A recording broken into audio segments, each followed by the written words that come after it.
Class is in session. This is Professor Ganame. We have another VOD review for our 10,000 subscriber special. So let's break it down. We have here Michael Antonakos. I'll call him Michael. Am I too late? Had some trouble uploading last night. There's a few games there, but the last one would probably be best to look at, whatever you think. We're going to do the last game. So let's do it. Let's do it to it. Quick question.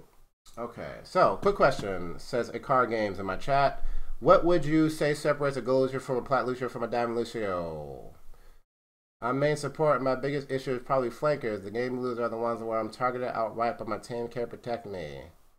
Is that my fault? Good questions, guys. And that was Nick Gifty. So what separates game sense? So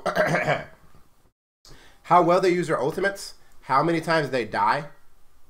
How many times they die, how well they use the ultimates, and how many kills they can secure, how many fights they can win for their team.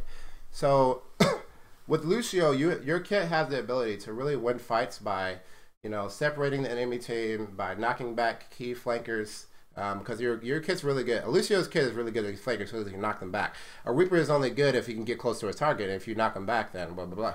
Then what the hell? If you speed your team away from the Reaper, then what is Reaper gonna do? So how well Lucio is able to secure fights for his team. So a gold level player, he will probably die a lot.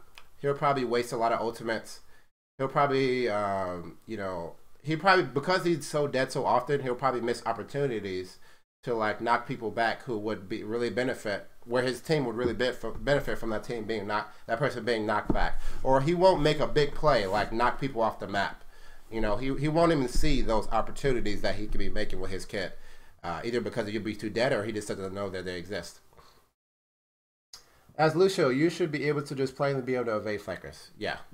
Mostly by using his wall ride and height advantage. Yeah, or just attack them. Just get in their face. Don't even avoid flankers. If you as Lucio see a tracer, run in her face and fight her. Same thing with Genji, but less so with Genji, because Genji does a lot of damage, especially the higher rank you get. But you should still be able to distract Genji. But especially Tracer, especially Sombra, you should be in their face fighting them. And also with Lucio, I would say, just how fast you gain your ultimate as well would be the difference. How well you communicate with your team should be, how well you communicate with your team would be the difference between higher level players and lower level players. So those are the things. Now, Nick Gifty, I main support. My biggest issue is probably flankers. Well, depending on what character do you play, Nick Gifty? If you're playing Mercy, if you're playing like Mercy or Zenyatta, then this is struggles. Those are probably the supports that are most susceptible to flankers. Mercy, because it's hard for her to defend herself against a good flanker. You have to be in a position to really fly to someone who would also be in a position to keep you safe. That isn't always the case, especially for Mercy. Or Zenyatta, your safety very much depends on your positioning. Are you positioning your health pack? Can you retreat back to your teammates? Are they going to help you? And your aim, most of all. If you have great enough aim, you can kill Tracer, you can kill Genji, you can kill Reaper if you have good enough aim. If you see them coming, if you control the fight. Let's say you know that Reaper's coming.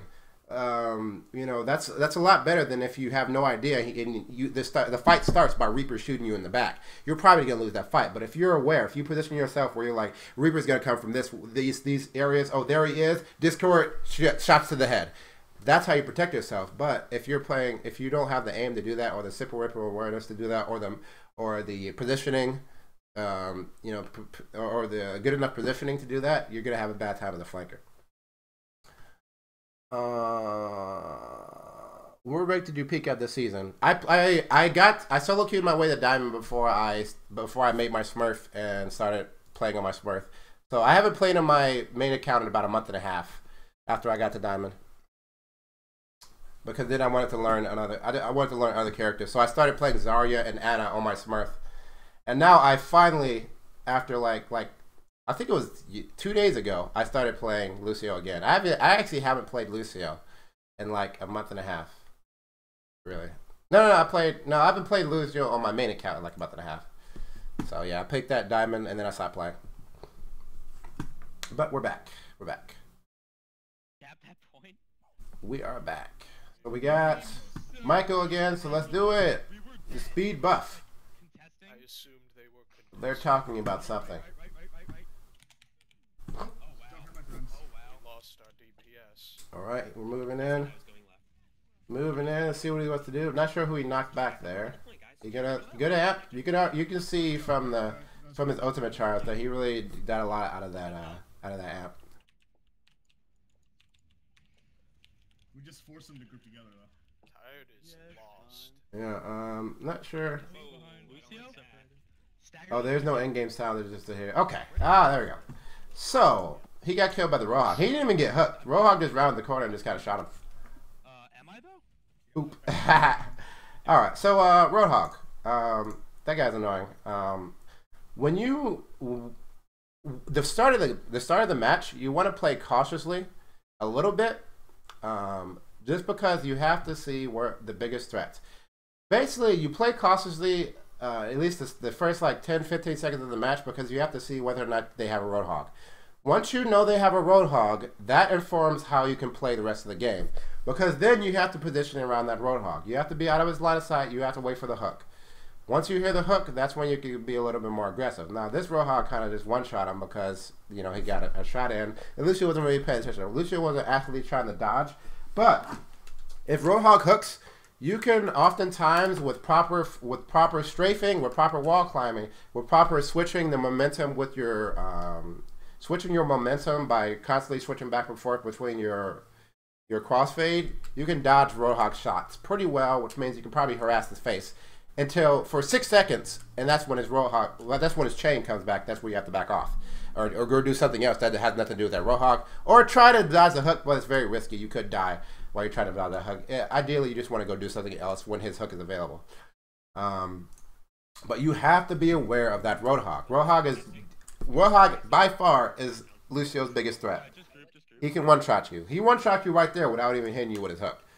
He can one-shot you. You need to be aware of him. You need to be playing around him. You need to be in speed buff so you can taxi your team back to combat. Yeah. That bear is running us. Alright, that was a kind of a wasted app. Your team wasn't really ready to go in, so you kind of wasted your app there. That just involves better communication with your team. That's not what I want to hear. Oh my god, you are the wildest man in the world, Mark. Oh boy. No healers. Yeah, we're gonna have to back out of this one. Your team seems very, very unorganized. Are you guys a 6-stack? That Genji's just like the scariest thing I've ever seen. Oh, you're a 5-stack. Yeah, your team is really, really unorganized, which is why I don't like playing in groups this big. I don't like 4-mans. I don't like 5-mans. Why? Because the bigger, the more people you have in your group, the more coordinated your team has to be. Because you'll start going up with other teams that may be more coordinated with you. I draw a limit at 3 people. Unless I know for goddamn sure that that 4th member is going to be a god. Because people just don't have coordination unless they play with each other all the time. You guys clearly didn't have the coordination to turn around and collapse on that Genji. Pretty much as soon as that Genji ulted, your entire team needs to turn around and focus him down. Your Ana needs to try to hit a hook. Your Mercy needs to be there. Your Mei needs to turn around and try to slow him down. Your Ryan Knight needs to turn around and start swinging. Your McCree needs to turn around and try to get a flashbang. You had so many ways to stop him. You should have tried to get a knockback on him. And then he was isolated from his team because he ran around the corner, which means his team couldn't back him up if he needed it. Your team had every opportunity to take out this Genji, and you just didn't do it because, you know, you're not coordinated enough. So that's why I don't like teams being this big, because more often than not, they don't have the coordination to really warrant being in a group that big. I need help with this Gengu also. All right, so you get the speed buff. Good, good. We all, dude. Now you have your ult. Now you have your ult. The most reliable way to use your ult is in combination with your team's ultimates or to counter enemy ultimate. You have a Genji. Oh my god. That's probably who you should be looking to use that ult on. Now this is a good ult. This is the good ult. You just gotta use it as a general push to secure the fight. So this was a good ult. I like this. So you gotta use it in combination with your right heart's push with his ultimate. So good. That's what I like to see. Gonna adjust this in a second. She just justice it on me. Oh. Well, kill the Zen. I'd like to see. Right there. Zenyatta. Behind us. Okay. So So we really when you're actively trying to kill people, you should probably think about switching to speed so you can get to where you need to go faster, and so your team can actually hunt the people down faster as well. And yeah, so basically that's, you know, when you're actively trying to kill people like you were there, you just want to get in and get out really fast. Also makes you harder to hit from other people. Makes you personally harder to hit from other people. I'm not sure if it makes your, you know, it could make your team harder to hit, but more importantly, it makes you harder to hit. Now, your position here, this is actually probably one of the worst things you could be doing right now. You're just standing still here on top of this pillar, like there's no shield in front of you. There, like you can drop back, but you could very easily be taken out. I mean, a Roadhog could hook you. So many things, like people could just line up headshots and just headshot you. If you're in a higher level game, you'd probably be dead. Where you'd want to position instead of being here is, I'm going to try to show it. Right there. Right there. So you want to be here, but one, you secure this health pack. So if they have a Sombra, you protect it from her, but you protect it from other people. Also, you have the opportunity to knock flankers off the map, which is good. And you distract flankers. So let's say, oh, Jojo, thanks for following. So let's say there's a Tracer that comes behind here. Or, you know, there's a Pharah. You probably don't want to fight Pharah. But let's say like there's like a Tracer or Genji. You can fight them and still be doing your job by affecting your team with your auras. And also distracting the enemy flankers.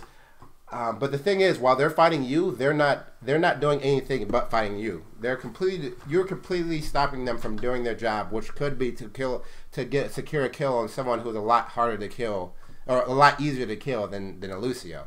Yeah, you shouldn't die to a Genji or to a Tracer or to a Reaper. You shouldn't be dying to them. And every second that they spend trying to kill you and failing is really good value you're adding to your team. And then of course you're still affecting your team with your auras because of your positioning. Okay, there we go. It's actually a good ult again. And why I say that is because your Genji activated his ult in response to hearing your ult. Now you lost the fight anyway. You lost the fight anyway, but you're just standing there. Like, you could have won that fight with proper mechanics. You know, have you been running around knocking people back and all that jazz, all that good stuff. You forced the Zenyatta ult, which is always good. But that's probably the most reliable way you're going to win the fight. They just had more ultimates than you, and you know you can't really help that. But you died kind of uselessly there. That also led to that fight being lost. So who knows what would have happened had you played that better. But that was a good ultimate that you used to initiate that fight, or to stay in the fight. Do you have ult, Mark? Close. Alright, Tyre, do you want to ult me? Yeah, this is where you want to be. And why you want to be here, not only do you secure your health back, but then you can kind of be behind that right there and kind of break line of sight at a moment's notice as well. So bad at this game. That's my bad. Alright, so this is a really close game. Got Blizzard. I don't know why, but I feel like you're just slower than. It's probably because you're not jumping around and using your movement. Just good game. I just feel like you're really slow as Lucio, even when you're on speed buff. But it's probably just that you're not jumping around. Good job, Nick. And you secured that game, so good job. Good job. That was a good ult at the end, kind of secured that point. So this has been Michael. Hopefully those tips helped you out. Go back to my face. Yeah, that was another VOD review, a submission for my 10,000 subscriber special. Hopefully that was helpful. This has been Professor Ganymede. Thanks for watching. Class dismissed.